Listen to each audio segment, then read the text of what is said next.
Sonic IDW-63BL está consertando a arma da Whisper e parece que está tudo em ordem. Depois de baterem um papo, as garotas precisam voltar para a sua primeira rotina de treinos. Distraída com as conversas, Whisper acaba trombando com o Silver. Tangle pergunta por que o Silver parece tão preocupado, e ele diz que ele não se sente que está trabalhando duro o suficiente. E como a Blaze também está viajando e aprendendo sobre o mundo, ele também não quer ficar para trás. Só que ele nem termina de falar e a Whisper já convida ele para vir treinar com o seu time, os Diamond Cutters. O Silver fica muito contente com o convite e aceita, afinal ele era muito fã da Whisper durante o período da guerra contra o Eggman.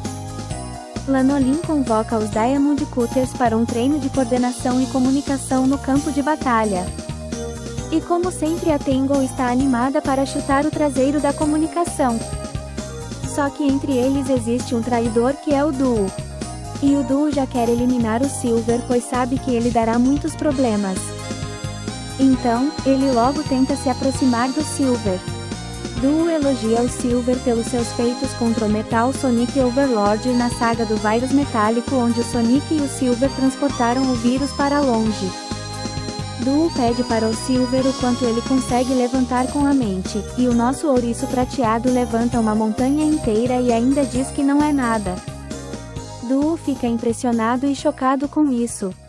A Lanolin percebe o que o Silver está fazendo e pede para ele descer as pedras para baixo, pois eles podem usar as pedras para treinar. Só que o Duo, aproveitando essa oportunidade para fazer suas maldades, dá um chute no Silver fazendo com que ele perca a concentração e derrube as pedras. Só que a Whisper estava observando. O Silver fica desesperado e tenta retomar o controle das pedras, só para surpresa tanto dele quanto do Duo, um badnik gigante aparece pro entre as montanhas. A água rapidamente inunda o local e vendo essa situação de aperto, a Lanolin pede para a Whisper tirarem elas dali voando. Só que a Whisper diz que o Whisper verde dela não voa tão rápido assim. Então, a Tangle rapidamente pega sua cauda e jogar no penhasco como se fosse um gancho com corda e chama essa manobra de formação escorpião.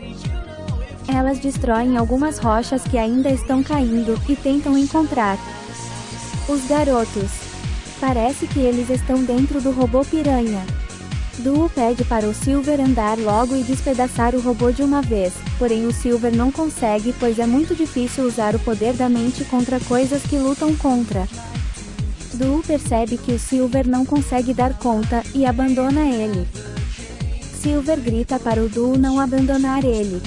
Silver está prestes a ser engolido, mas um tiro certeiro desativa o robô. Duo finge que não conseguiu salvar o Silver. Só que em poucos instantes, já que o robô está desativado, Silver consegue se libertar e destruir o robô gigante. Silver fica bravo com o Duo dizendo que ele o abandonou, mas o Duo começa a chorar dizendo que está indo buscar ajuda.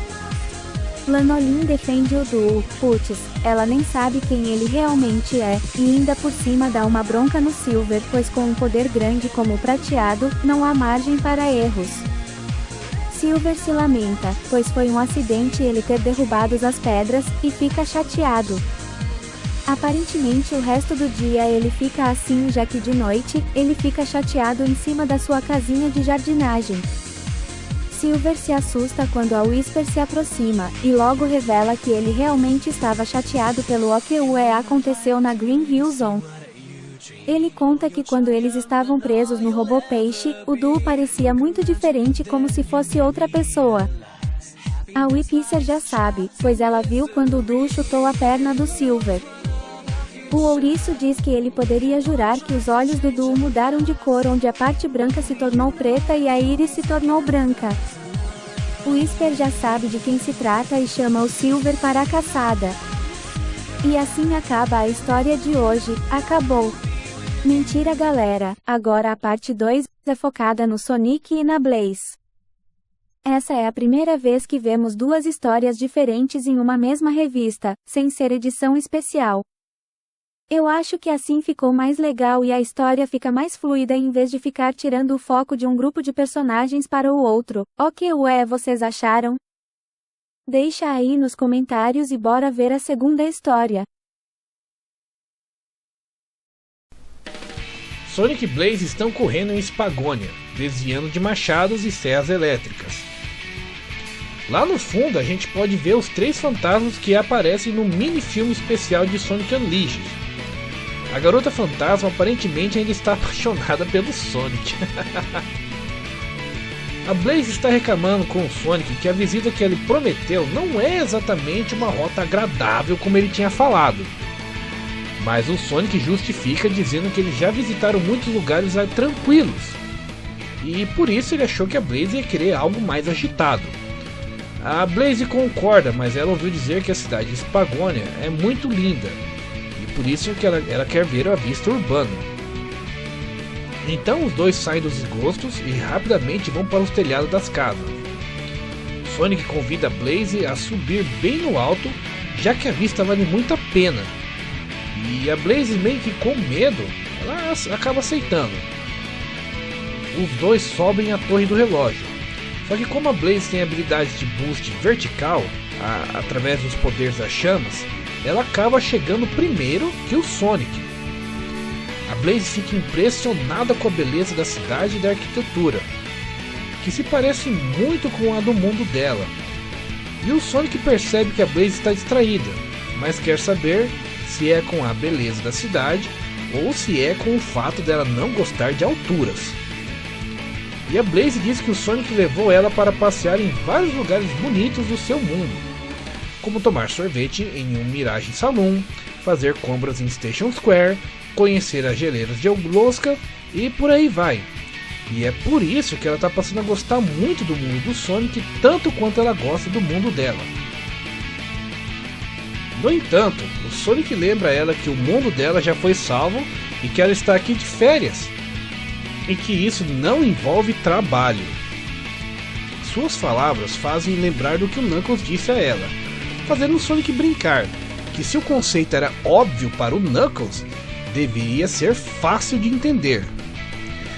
Blaze diz ao Sonic que está com inveja da sua habilidade de equilibrar o lazer com o dever, e deseja aprender como fazer isso durante suas viagens. Após uma breve interrupção causada pelo movimento dos ponteiros do relógio, Sonic diz a Blaze que não quer ser responsável pelo como ela gasta o tempo dela, apenas deseja que ela aproveite. Sonic pergunta se ela quer pegar a comida para a viagem, pois ele já está planejando levar o almoço para o Tails e para a Amy.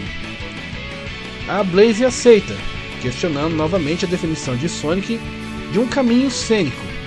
Quando ele menciona isso, os dois descem da torre. Na próxima edição, um duo de histórias de prata. Entenderam a pegadinha? Um duo, uma dupla, né? Histórias de prata, história do Silver. Esses escritores gostam de fazer um trocadilho. E aí galera, mais uma propaganda aí, mais um aviso. Se você gosta muito das histórias em quadrinhos do Sonic, se você gosta bastante desse tipo de quadrinho, de comic aí do Sonic, tem uma playlist gigante de histórias em quadrinhos, de comics, de animações, de mangás aí que eu fiz, dublados aí do Sonic, durante muitos anos aqui no canal.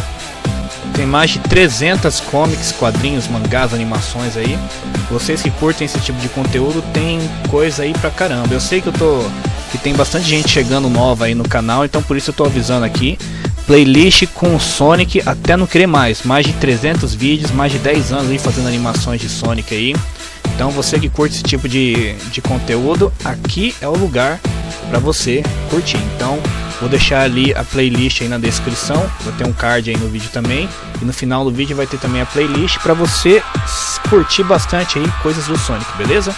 Versão brasileira, Team Chaotix BR.